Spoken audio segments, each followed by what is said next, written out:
UPSI new vacancy जो आने वाली है उसका हम लोग सिलेबस देखेंगे। अब उसका परीक्षा पैटर्न समझेंगे। उसके बारे में बहुत सारी जानकारियां हैं जो हम आपको इस वीडियो के माध्यम से देने वाले हैं। तो सबसे पहले हम जानेंगे कि इसका फॉर्म आखिर कब तक आएगा, इसमें कितने पदों पर यह वैकेंसी आने वाली है, इसकी उम्र सीमा क्या होने वाली है, आपका इसमें एजुकेशन बैकग्राउंड कितना होना चाहिए। तो सबसे पहले हम ये बात करेंगे कि इसकी वैकेंसी कब तक आएगी, इसका नोटिफिकेशन कब तक निकाला जाएगा। तो जिस तरह से अभी चल रही हैं खबरें, उस तरह आयोग के अनुसार तो यही देखने को लग रहा है कि हो सकता है इसका नोटिफिकेशन जो है वो फरवरी लास्ट से लेकर 15 मार्च तक के अंदर अंदर इसका नोटिफिकेशन निकाल दिया जाएगा। क्योंकि काफ़ी चर्चा में ये वैकेंसी चल रही है लगभग पिछले 6 महीनों से, और जनवरी में तो आप लोग देखते ही होंगे कि काफ़ी चर्चा में चल रही है। तो फरवरी लास्ट वीक में और मार्च 15 मार्च के पहले पहले ये वैकेंसी आ जाना है। एकदम तय है, कंफर्म है कि ये फरवरी लास्ट से लेकर 15 मार्च तक यह वैकेंसी आ जाएगी। टोटल पद तो अभी कहना मुश्किल है कि कितने पदों पर आएगी, लेकिन 8,000 से ज़्यादा पद इसमें आने की संभावनाएं हैं, लगभग 8,000 प्लस। ये 9,000 से ज़्यादा भी हो सकता है, या तो 8,000 से 9,000 के बीच में ही ये वैकेंसी आएगी, टोटल पदों की संख्या। अब हम बात करेंगे कि इसमें उम्र क्या रहने वाली है। तो इसमें एज जो मांगी जाएगी वो पिछले पैटर्न पे अगर हम देखें तो 21 से लेकर 28 तक इसमें रहेगी।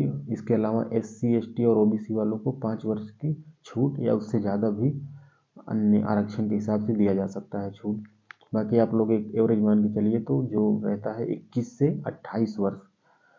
शिक्षा में आपको अगर देखा जाए तो इसमें वही ग्रेजुएशन पिछले पैटर्न पर, वही स्नातक, आपने जो भी BA BSc BCom BBA जो भी किया है, स्नातक ग्रेजुएशन आपको इसमें मांगा जाएगा। परीक्षा जो होती है ऑनलाइन मोड में होती है, एक ही चरण में इसमें परीक्षा होती है, कोई 2 एग्जाम नहीं होते।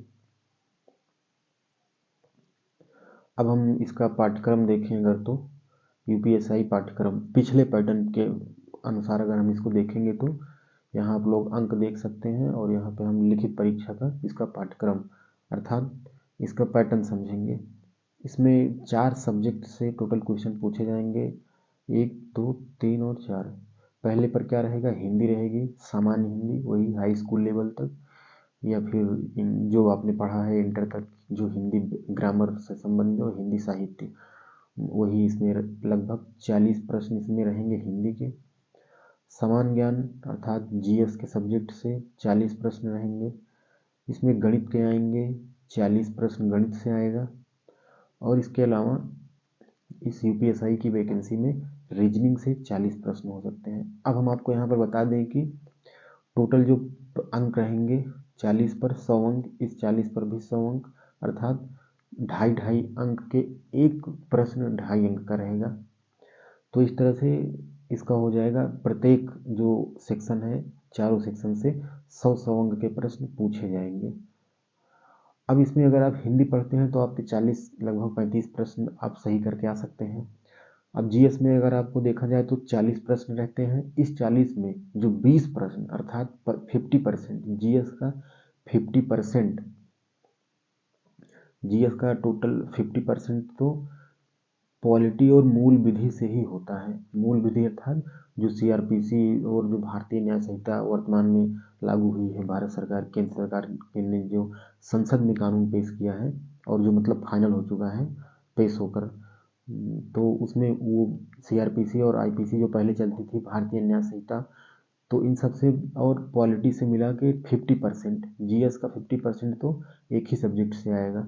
तो आप लोगों को पॉलिटी पर विशेष ध्यान देना है, पॉलिटी और मूल विधि पर, क्योंकि आप हिस्ट्री पॉलिटी जियोग्राफी पूरा पढ़ेंगे तब आपको 20 प्रश्न देखने को मिलेगा।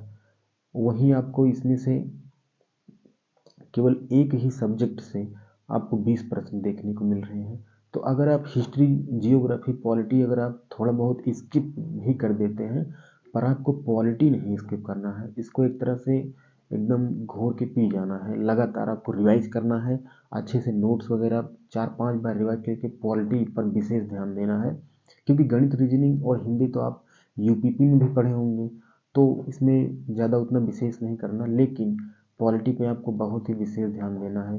क्योंकि अगर आप 20 प्रश्न छोड़ दिए अगर एक ही सब्जेक्ट से, तो फिर आपका सिलेक्शन किसी भी कीमत पर होने वाला नहीं है, ये आप मान के चलिए। टोटल प्रश्न 160 हो जाएंगे और टोटल अंक जिन पर आपका सिलेक्शन होना है वो 400, अर्थात पूरा पूर्णांक 400 का रहने वाला है। टाइमिंग पिछले पैटर्न पे अगर देखें तो 2 घंटे आपको दिया जाएगा।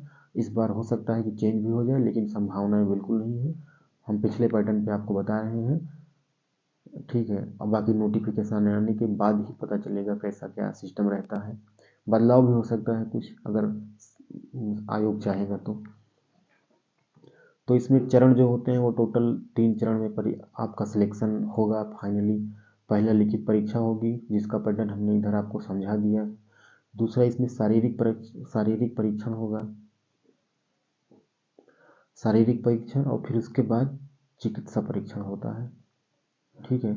अब शारीरिक परीक्षण इसमें फिजिकल होता है, वही आप इस फिजिकल का हम अलग से एक वीडियो बना देंगे, क्योंकि वीडियो बहुत ही लंबा हो जाता है तो फिर सही नहीं रहता है। आप लोग इस वीडियो में हमने आपको समझा दिया कि इसका परीक्षा पैटर्न क्या रहता है, वैकेंसी कब आएगी, टोटल पद कितने रहने वाले हैं, और इसकी क्वालिफिकेशन और एजुकेशनल क्या रहेगा आपका परीक्षा का ऑनलाइन जो रहती है। तो इस तरह से आप लोग अपनी तैयारी यूपीएसआई के लिए स्टार्ट कर दीजिए, क्योंकि वैकेंसी का वेट करना कोई अच्छी बात नहीं है, और वैकेंसी तो आना फिक्स है। तो वैकेंसी तो आएगी ही, अभी नहीं आएगी तो 4 महीने बाद आएगी, लेकिन संभावनाएं जैसी हैं तो 2 महीने के अंदर वैकेंसी आ जाएगी।